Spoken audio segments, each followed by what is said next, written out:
Hey, how's it going, everybody? Welcome to Vox&Hops episode number 19. How you all doing today? I hope you had an excellent week. I had a good week, and my beer of the week, Matt's beer of the week from February 1st till February 8th was à la fuse Boulet Funky, which is a Saison Sour, which has been aged for 12 months in oak barrels. And I got to tell you a story about this beer. I bought it this past weekend. I went for a walk. I went and picked it up at the market, which has a nice little beer shop, bottle shop. I pick it up. I put it in my backpack after doing a jam because I'm going to be a part of this Pantera cover thing. I'm doing Slaughtered with them. And I stop at this bottle shop. I put it in my backpack. I start walking home. I get home and I open up this beer, and I'm standing in my kitchen, luckily, because there's no carpet in that area. And I pop this bottle, which has like a real cork in it, and it starts to like foam like crazy coming out. So I go to drink all this beer that I'm losing, and it just shoots out like a crazy, like 6 inches up in the air all over my face. And my daughter's in the kitchen with me, and she's laughing, and she can't believe this is happening. So I lost about half of it, but what I did taste of it, I'm rather disappointed that I lost so much, because it was just such an absolutely delicious beer. The Boulet Funky, which is the Saison, which is a sour that has been aged for 12 months in an oak barrel, was an extremely well-rounded beer. You can absolutely taste the oak. It had a lot of character. It tasted like an extremely mature beer, very well-rounded, very balanced. As I said, it was just a really, really enjoyable beer, and it's such a shame. I should have let it in the fridge upon reflection to let it rest after I walked home with it in my school bag, but I'll have to buy it again and drink more of it. So today on the podcast, I have a fellow vocalist whom I will be on tour with shortly in the States, the mighty singer of Aborted, Sven. He is an excellent vocalist. I've known him for a very long time. I met him back in 2008 on Summer Slaughter, which was my first U.S. tour.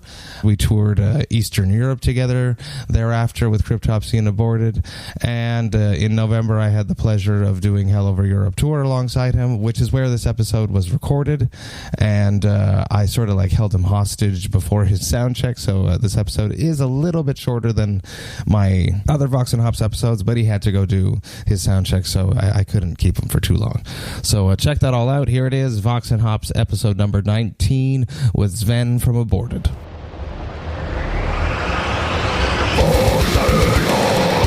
I warn you, what you are about to hear is very disturbing indeed. Hey, what's up, everyone? I'm here with Sven the Caluwé. The Caluwé, but it's very good, number 19, always a good number. Vox&Hops number 19. We're backstage in Eindhoven.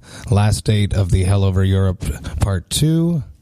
Tell me about this tour. How have you been feeling? Your thoughts, emotions about it? It's been great. It's been a great tour. It's been great bands, good package, solid turnouts. It's been great. I've gotten sick a few times. I, just like you, managed to sprain my ankle, fucked up my back. So, old man ails, but, it's been a good tour. It's been fun all around. The whole ambience of everyone. There's no egos. You say it on stage all the time. Mm-hmm. It's just like a family. The team, as Grimos, as the singer of Cytotoxin likes to state, everything's for the team. Everyone's there at the load-ins, load-outs. There's no egos. I'm loving it. I'm loving it. My best European tour by far. That's good to hear. Yeah. Yeah. Well, I think that was, when I put the package together, it was sort of the main idea, because we've done tours where things are very different, and I'm sure so have you. And to me, it was like, if we're going to spend that much time together and it's our headliner, might as well, have fun and, have the right people on the tour. Not only have great bands, but also have people that we know we can have, a good time with, and not have every day be a bunch of drama of Princess wants this or that or whatever the fuck. You know what I mean. The crazy Julian mentioned that you guys had never toured together. We did very briefly in 2008, but only in France. And then they were supposed to be on the first Hell Over Europe. And they had 2 band members that kind of ruined that for them. So finally, here we are. How could you rate Hell Over Europe Part 1 versus Part 2? What would be your... 2 is way better. I mean, the lineup was stronger, I think. I think us as well, we've grown quite a bit as a band. Not, I'm not meaning size-wise, but just within the band and just on stage, and, the whole show and everything has evolved a lot in the last couple of years. But also the draw, it was a lot better. I mean, it wasn't a bad tour at all, the first one. But we definitely didn't do 80% sellouts, so... That's pretty crazy. Yeah. It's been pretty crazy. And by sellouts, let's be honest, it's still 400 or 500 people a day. Yeah. In most cases, and which is really good, because if you still look at all the bands, they're different. Everyone's different in their own way, but it's all very, very extreme metal. Mm-hmm. Mm-hmm. How long does it take you to come up with packages like this? Or was it just one of these things that it just all worked out right away? I mean, I've been talking to Julien about doing this for a while, so I knew. And then we became good friends with Cytotoxin a couple years back, and when they put out their last record, Gamageddon, I did some guest vocals on that too, and I was like, okay, they're getting some hype. And with the first Hell Over Europe tour, the opening band was someone that the label pushed on us and said that they were worth tickets, but no one ever heard of them, so it was sort of a waste. So I wanted to make sure that the opener is actually worth something also for people, because it's a shame when you have packages with 1 or 2 good bands and then the rest is just buy on stuff or whatever. Mm-hmm. It's people want to see a good show, not go and see a band. Mm-hmm. It's an event. It's an event, so people show up at doors because they want to see all the bands. Exactly, and that's exactly what's been happening here. I mean, Cytotoxin never played in front of nobody. It's true. So it's been pretty solid throughout the whole night, especially with some shows starting at 6:30. People have to work, so I think it's a very good sign. Let's talk about your stage production. Okay. The Halloween box of horror. Yeah, how did this all come about? Throughout the years, you've evolved a lot. Last time I toured with you, we were in Eastern Europe, so it's almost impossible to bring a whole stage production, but I don't even think you really had much at that point. We did. We had, the regular scrim backdrop thing. Yeah. But it was only shortly after that we started investing in some lights, minimalistic, and we've just been adding as we go along. And I think for this tour we invested close to 10,000 euros in stage production. Wow. Okay. Because we got our own mixing desk, we have a lighting desk, all the cable bullshit that comes with it, a whole bunch of lights. We made the ego risers, we added some extra fog machines, we got the bag drops, the skeletons we had from the previous album. And then we got the decapitated fucking monster heads on there, and the extra scrim. So what I mainly wanted to do is have a modular setup, which means in a minimal setup it'll still look cool. Mm-hmm. And then depending on the size of the venue or the stage, we can add or remove stuff. Which is super brilliant and exactly what it should be. Thank you. It's a very smart way of planning it. Let's talk about beer, because it's Vox&Hops. Sure. Now I know Sven is from Belgium, and he doesn't necessarily enjoy beer. Yeah, I'm weird. Let's talk about that. Yeah. How did that come about? I don't know. I mean, I like your regular beer. I like the more fruity kind of shit, but like IPAs and all that stuff is really not my thing. It's too hoppy for me. What about just like the classic Belgian? Oh, that's fine. Okay, pale ales and all that stuff is fine. I like it, but it's not like my favorite thing to drink, because I also don't drink that much. So when I drink, I usually go for cocktails or just whiskey or whatever. That being said, we're drinking cider today on Vox&Hops. An exception for Sven. We're drinking a Bulmers Cider of Hereford. It's from the UK, so, which is where we're heading tomorrow. Yeah, so place of old ciders. Yeah, so it's a little premonition. We'll see what's going on. Oh, it's good. It's not too sweet. Mm-hmm. It's still a little, at the end, a bit sweet, but not overly candy sweet. Yeah. Yeah, it's not good when it's too sweet, when you feel you're just drinking sugar. Yeah, I don't like that. No, it still has a, you could taste it's a beer, basically, sort of, but, It will get the job done. Yes. Usually the ciders get you pretty drunk, yes. Do you remember your first experience with alcohol? Yeah. First time I got drunk was actually even with my parents. I was 15 and I had about 10 beers. Wow. And I spent all night puking. It was great. I was never going to drink again until the next week. And then it started, you handled it a little better. A little. I mean, my drinking days are, far behind me usually. The alter ego Biff comes out once or twice a tour. That's about it. Yeah, we try to be a little bit more calm, but sometimes the late night devils get us.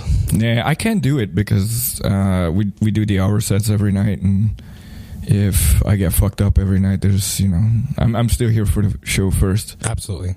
So I try to control it, unleash the beast now and then. Especially with no days off on this run. Yes. How do you feel about that? Was that we've always done no days off, and it's kind of double-edged because I think from now on we do want some days off because it's still very taxing. But on the other hand, when you had a day off, the next day you just feel like drained garbage because you let your body go. Mm-hmm. So, pros and cons, I guess. Tell me about when you started listening to metal. Oh, about 15 years old, I guess. Yeah. Coincided with alcohol by, Really? Yeah. I guess it was meant to be. I just touched a beer for the first time. I was like, yeah, noise.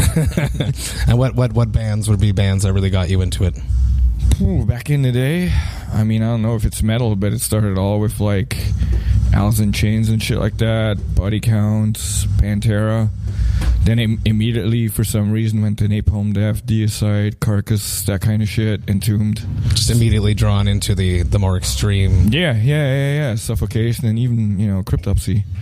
So when I heard Blasphemy Made Flesh for the first time, I was like, what the fuck is this? Yeah. Because it was together, I think, with Brutal Truth, that was pretty much the fastest, most extreme shit that was around back then.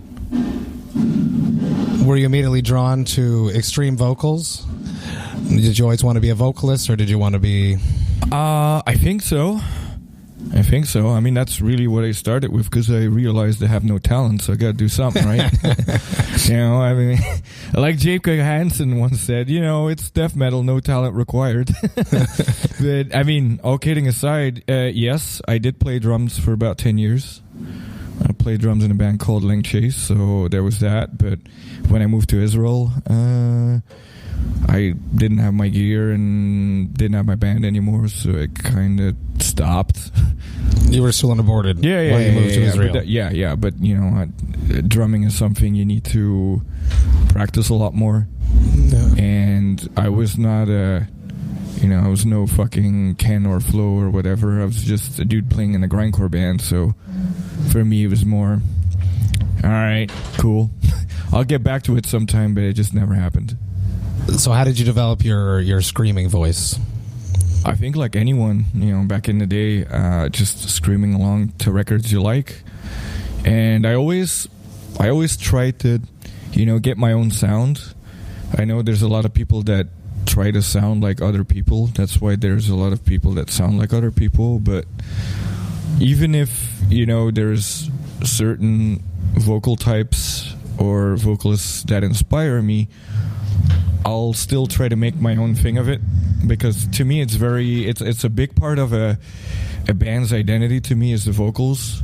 And if you have vocals that don't sound like anyone else,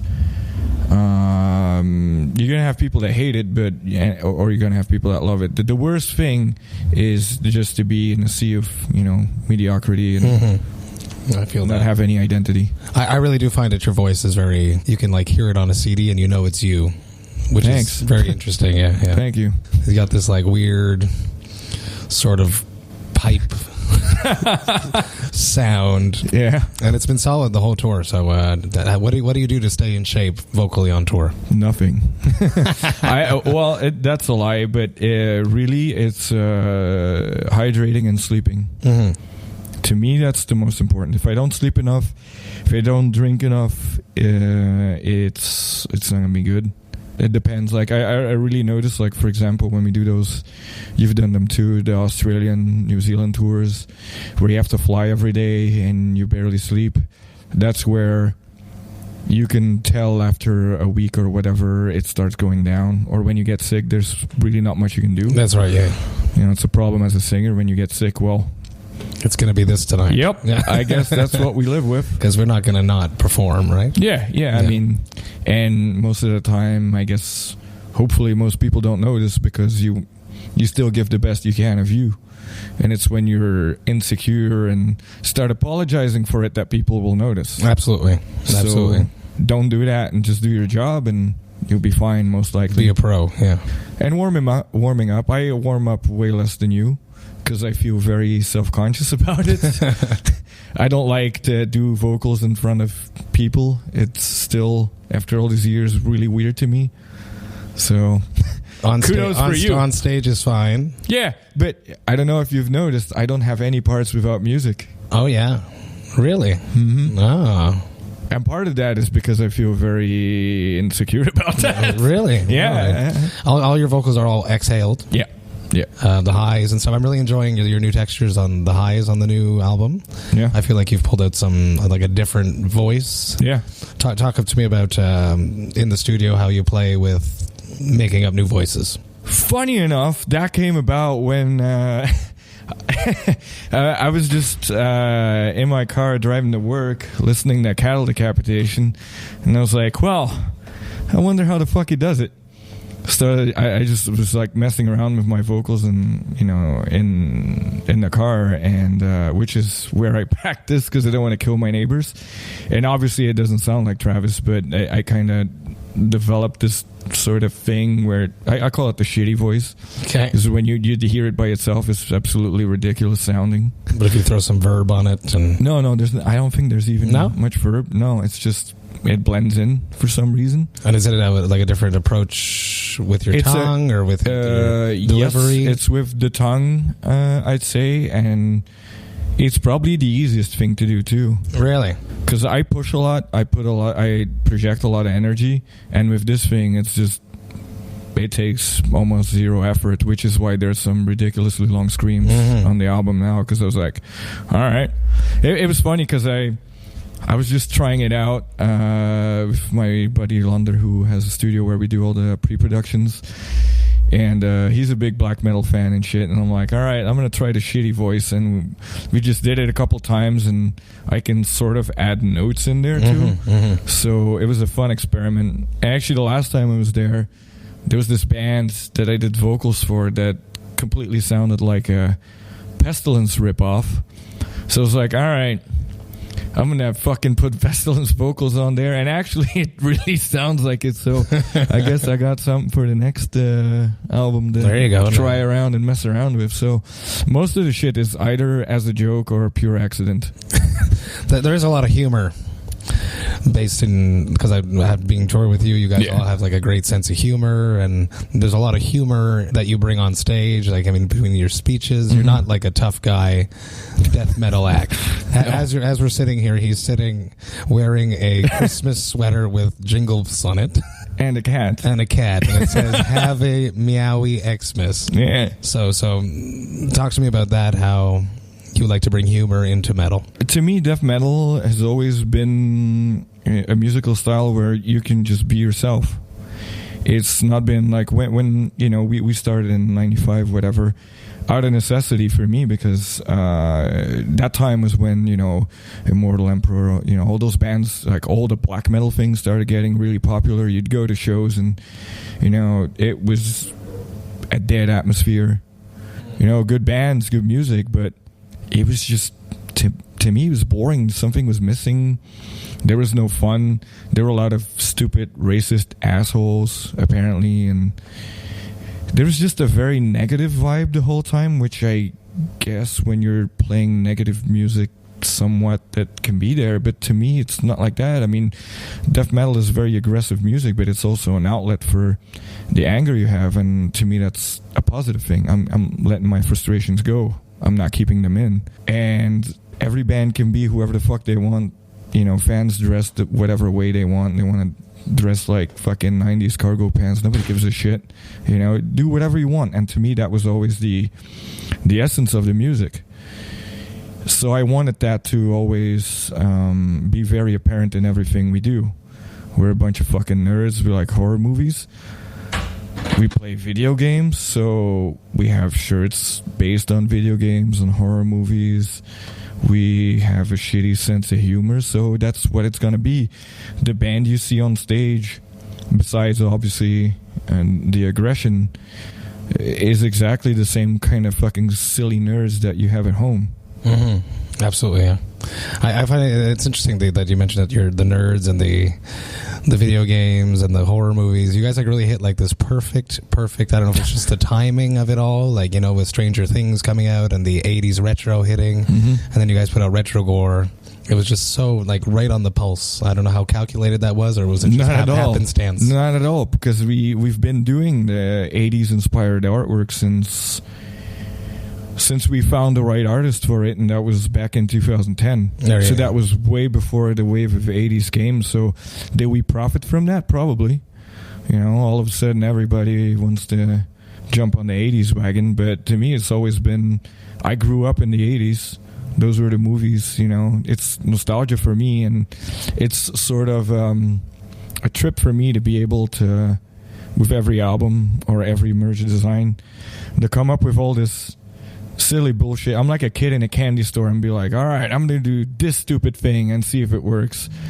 And to me, it's more about that than, you know, knowing that it's going to hit X sales or marketing or whatever. It's really a kid having fun. Just pleasing yourself. Yeah, really.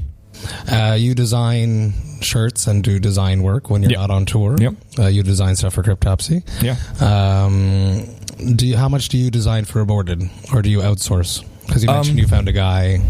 Well, usually most of the shirts, I come up with the concepts and I brief several artists.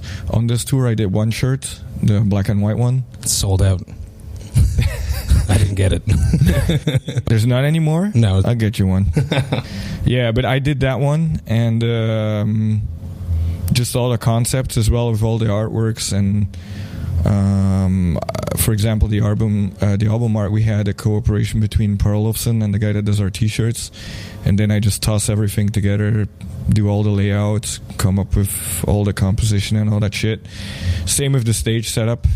I thought everything out, designed everything, made a 3D model of how the stage is gonna look like, and really? It's kind of, yeah. And you know, with the limited editions and everything, the thing I'm trying to do is not just selling a piece of plastic with music on. To me, it's I'm trying to bring people a concept. It's from the stage to the music to the videos to the artwork to the merch to everything. So the lighting is great too. Yeah, the colors all match the album art and everything. Yeah, I love the album artwork.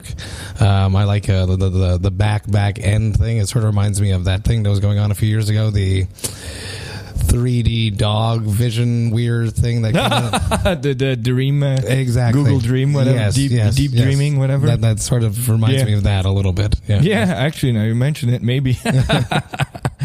What is the best piece of advice that you received when you were coming up in the scene? I think it was from Peter from Vader, oddly enough. On our first tour, I was stressing out like crazy because, like, you know, any vocalist that's just done weekends or a show and all of a sudden you have to do 20, 30 dates, you really start freaking out that you're going to lose your voice and it's not going to be good, and every day is like a nervous battle of, fuck, is this going to work? Where he just said, like, you know, try to have fun, don't think about it, and if it goes, it comes back again. There's going to be some days where you know, it's gone for a bit, and then it just comes back and it stays. And that's been true, and I think that's good advice for any singer, because there's nothing worse for your voice too than no sleep and stressing out.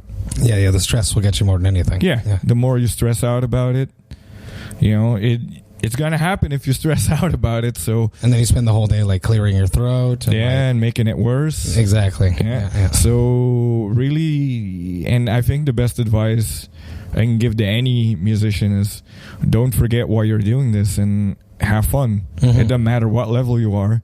Have fun. If shit goes wrong on tour any day, there's shit that breaks down, there's stages that are too small or too hot and monitors suck, or there's 1,000,001 circumstances that could ruin your day.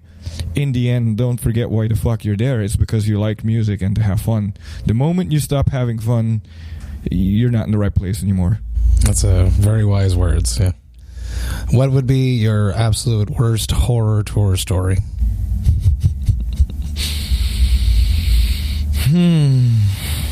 Like in what way? Something that made it is just the worst day of your touring life. Could be funny, could be...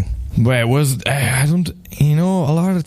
To me, the worst experiences are when you're on tour with people you can't stand, and you have to stand them for several weeks. More days, yeah. Even when you try to make it work, but you're just like, I am never going to like this person. So you just stay away and do your own thing. And I think one of the worst experiences for me really was when we did one of our best tours, but there was a lot of drama for me back home, which made it, you know, every day a struggle to, you know, be able to enjoy things, because every day I was getting a lot of crap from the home front. And I think that goes for also every touring musician. You know, when shit's tough at home, or you have some bullshit that's beyond your control that you can't do anything about, it's hard not to, you know, sink in the sinkhole. Yeah, and then the depression can come get you really quick. Yeah. And then you end up dragging down everyone else around you. Yeah. Yeah, especially being in the driver's seat like you are in a band. Yeah. We have some stuff in common. Shitty subjects, but let's talk about them. Okay. Cryptopsy has had many member changes. Aborted has had many member changes. Yeah. We had the Unspoken King. You had Strychnine. Funny enough, same year, right? Yes. So let's talk a little bit about that. How have you handled and, you know, kept your head level, focused to keep the band going throughout all these changes? Well, to be honest, I fired everybody. It was a very bad time for the band. There was just a really it was a very bad vibe in the band. I've always tried to have an artistic vision and even musically steer the band in a certain direction that I felt the band should go to, and that lineup thought that they should not listen and take the band to a different place musically because they thought they're going to be the next big thing. Obviously that didn't work out, and I was like, well, that's what happens. And there was some drugs involved in all that, and that's something that I will never ever support in my life. I fucking hate drugs. It ruins everything. So yeah, some people quit, and I got rid of the rest because it was just a very negative, bad place to be there. There was no salvaging. I was at the point to actually give up the band, but then, you know, Dirk, Dirk? Yeah. He hit me up. He was like, dude, it's your baby. Don't give up on this. He plays for a little band called Megadeth now. Yeah, like a little local band. Funny enough, Dirk's always been there. Dirk is one of the most level-headed, nicest people in the whole business. You know him because you're both from Belgium, is that why? He did drums on Gormageddon. Yes, yeah. So we used to play together with his old band Scarve a lot, and we just became friends. I did vocals on some of his projects. And he's the one that motivated me. He was like, dude, you know what? Fuck it. I'll play drums on the next release. I'll do it for free. You know, let's take this band back where it should be. And that EP, because it didn't come out too long after Strychnine, like a year and a half later, and we didn't do anything after Strychnine because I had to completely rebuild the band out of nowhere. And of course the EP, which I think it was a good idea, we did an EP first and then an album. Some people were like, oh, they're just trying to crawl back and this and that, well, they're a bunch of whatever. And but it just took the EP. And then the next album, since it was, again, showing, what we can. Ken joined by then. And from then on, it's just been solid. And I think, people forgot. Yeah. There's even people that like Strychnine for some fucking reason. Don't ask me. I get it all the time. At least once or twice a night, comes up and goes, I actually like The Unspoken King, but I don't tell my friends. I don't think it's a bad record. No, it's just not Cryptopsy. Yeah. I mean, I think it should have been released under a different name if you guys want to do something. King. Yeah. But I don't think it's a bad record at all. I think once you found Ken, things really just started firing up. Yeah. I heard through the grapevine that he actually writes guitar. A lot of the music. He wrote about 80% of Terrorvision, which is crazy. Yeah. Fuck that guy. He's really, really way too talented. Yeah. Where does there's a lot of like black metal elements coming in on the guitars on the newer records? Yeah. Where is that coming from? Ken. Okay.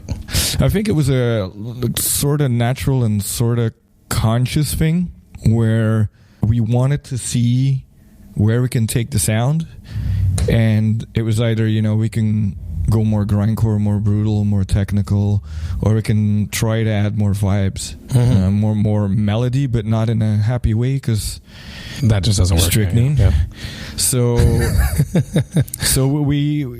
I guess you automatically sort of fall into the black metal-ish or doom metal kind of territory when you add melody, but it's dark sounding. It's very breathable almost at moments too. Yeah. It gives like a break in the crowd almost too. Yeah, exactly. Yeah. And I think that actually accentuates, the heavy parts, because you blast the whole time through. Or you can just have breakdown after breakdown. It's not going to matter. It's that the dynamics that actually make it more aggressive, I think. Exactly. It's like Beneath the Massacre. I love them, but I have to listen to like 2-3 songs at a time. If not, my brain just doesn't comprehend what's going on. Yeah. As much as I love those guys. Yeah. Who do you think is the best up-and-coming metal vocalist out there now? Up-and-coming? Ben Dur. Who's Ben Dur? He's a singer for Hollow Prophets and this band Shadow of Intent. Okay, I know that name. Yeah. He's got some really sick vocals. If you asked me 10 years ago, I would have said Phil from Whitechapel, but he's not up and coming anymore, clearly. Yeah. Yeah, but those guys are really sick, I think. What is it about his technique that you enjoy? He has a lot of range.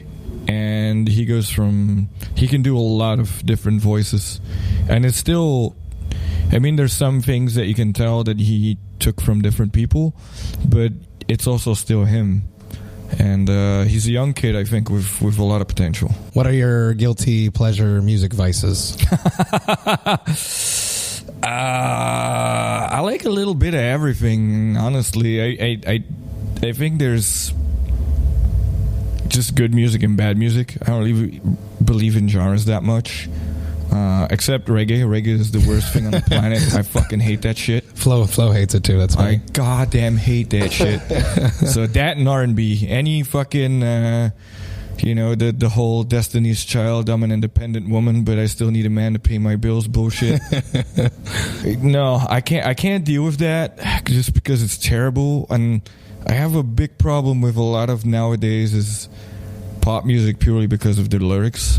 Yeah. Where it just makes me want to get stabbed in the face. But guilty vices, I like a lot of the like retro wave kind of shit, like Perturbator, Carpenter Brute, that kind of shit. I listen to a lot of that stuff. I like some of the more like poppy metalcore too, like Architects and Bring Me the Horizon, because it's catchy, it's easy to listen to. It sounds when amazing. You're working. Yeah. Killer production. So that's good. I had another one. Do you gotta go? Probably soon. Okay, we'll wrap it up slowly. His band is sound checking right now, and I'm have him hostage in the backstage in Eindhoven at the Dynamo. Yeah. At least we know where we are today. What's your favorite metal CD right now? Metal album? Right now? That's tough. I listen to a bunch of shit. I really like the new Architects record. It's really cool. Like the new Benighted EP, your new EP is really cool. Like I said, like Saracen, I think it's one of the best Cryptopsy songs in a long time for me. Thank you. So, What else we got out there? New Hate Eternal is also definitely the best thing they've done in a long time. So there's a lot of cool stuff out there. So it's hard to pick one. It's a good metal year. It's a very good metal year. Yeah, absolutely. You mentioned that you hate pop lyrics. Yeah. How do you write your lyrics? How do you go about that? There's two ways to go about them. Either I write the dumbest shit I can, and it's usually about poop then. we have a lot of songs about feces because it's just easy to write, and I think it's hilarious. And it's a very big contrast with the seriousness of the music and the image. So I like contrasts. For this last record, there's a lot of more serious shit, and there's no song about feces. I forgot. I literally forgot, because we have one on every record. So for this, I actually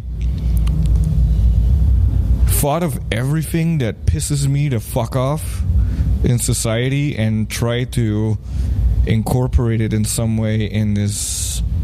What if it would be the story or the plot of a really shitty 80s B-horror movie? Basically. So there's some songs about depression, about one of the things I hate the most is fucking Instagram bitches. I went to see The Conjuring. There's two fucking girls sitting next to me the entire movie taking selfies during a movie. Posing with the popcorn bucket. What the fuck are you doing? That I don't. A lot of those things I don't get, and I think there's a lot of mental health issues. I don't know why, but it's getting so much more and more apparent, and I think I'm more or less incorporating it by using fancy words to describe things that annoy me. That would be the best way to describe my lyrics. Do you write lyrics beforehand, or do you sit down with the music and that's it? I usually make up vocal patterns, and then I'll do pre-production with gibberish and vocal patterns, and then I'll write lyrics, and then I'll redo pre-production with the lyrics. You're a hard worker. This is the first album I actually did this for, because for Retrogore I literally wrote every lyric in under 2 hours and the evening before recording it. Wow. I had patterns in my mind, but no stress, right? Yeah, I know, right? But, whenever it fails, write about feces. Well, I don't want to keep you hostage too long. I appreciate you sitting down with me at Vox&Hops, Vox and Cider today, but it's okay. Thank you for making an exception. Cheers. Enjoy your sound check. I really appreciate it, Sven. Take care.